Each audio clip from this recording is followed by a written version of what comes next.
medics, and corpsmen.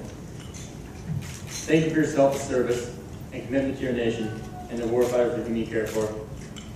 Your willingness to place their needs before your own welfare is the reason they call you Doc. The day we first get called that title is the day that we know we've earned their respect, the men and women that we serve. From that day forward, we're their comrade in arms, we're their confidant in times of need. We patrol alongside the paratroopers, the Marines, and the airmen. We carry the loads they carry, we carry the tools of our trade, and if necessary, we'll carry them too. Our skills and responsibility for the life that we carry set us apart from anyone else in our echelon of medicine. We do more with less for as long as necessary in order to keep our friends alive. On the field of battle, the first and most important aspect of care is fire superiority. Suppressing the enemy is what allows us to move about the battlefield, to save our friends' lives, to make that decision. On September 13, 2012, I was on a rest cycle. We're on patrol all night. I was awoken from a nap by PKM fire and RPG blast. They sounded really close. I heard some yells from outside. Doc. It was resounding around me. I felt the explosion as I was trying around the doorway into the courtyard, onto the roof. And I found myself laying on the ground, wondering what had happened. Bitter taste of blood in my mouth. As I got up, my world shook and spun around me. I remember climbing the shaky Afghan ladder to the roof.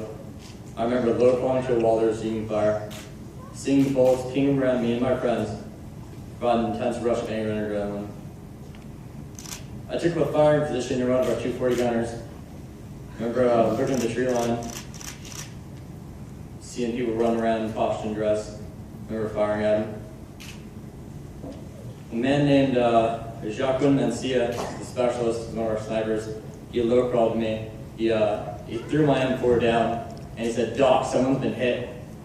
I grabbed my M4, ran across the roof to my buddy Kyle Osborne, another sniper.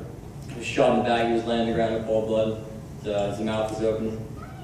I grabbed an RTO. I said, hey, put an occlusive dressing on his back. Started cutting off his clothes, trying to figure out if he had exit wound. He didn't. Check for a pulse. Wasn't present. So first, CPR. I'm doing CPR. I'm not getting anything back from him. I'm doing rescue breaths.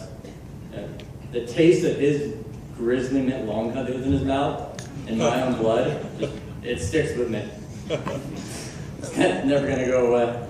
I remember thinking I had a pulse. I didn't. There's CPR pumping blood back through his body. I continued CPR. They went for a foxtrot. It's a small litter we carry with us. We strapped him and we lowered his body to the ground. Once he was on the ground, continued CPR. I remember locking eyes with my platoon sergeant, Kenya Spratt. I was like, hey man, he's killed in action. He sent the request. Our Kazakh vehicle came. We loaded him in. And I remember his body twisting in a grotesque ragdoll-like motion. There wasn't a litter in there. It was the best we could do. We had to get him out of there. Hopefully someone else could provide care to save his life. As I was running back, again, I didn't understand why my world was spinning, why I couldn't hear anything. Once I was on the roof, and I low crawled from scout to scout, asked them if they were okay. I brought food, I brought water, I brought ammunition. I kept trying to suppress the enemy. Concussion caught up to me. There was nothing I could do. I started throwing up. I didn't know where I was. I was saying stuff. And I was told, hey, you need to go downstairs. There's another medic down there waiting for you. He'll take care of you. So I'm downstairs. I don't remember much after that. I remember there was a bomb EOD dog that was down there that was cuddling against me. It was nice. It provided the warmth and comfort that I needed. I remember looking at my RTO and he said, hey, is Kyle okay? And I said, no, he's dead. I remember watching tears roll down his eyes. I remember hugging him.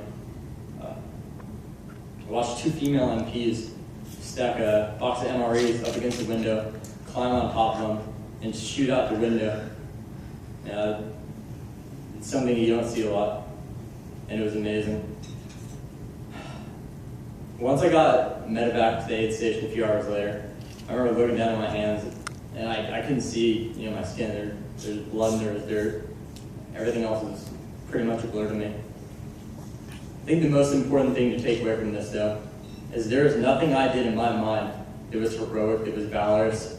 I did my job, and it's what any of us would do, medic or corpsman. That's why they call us doc.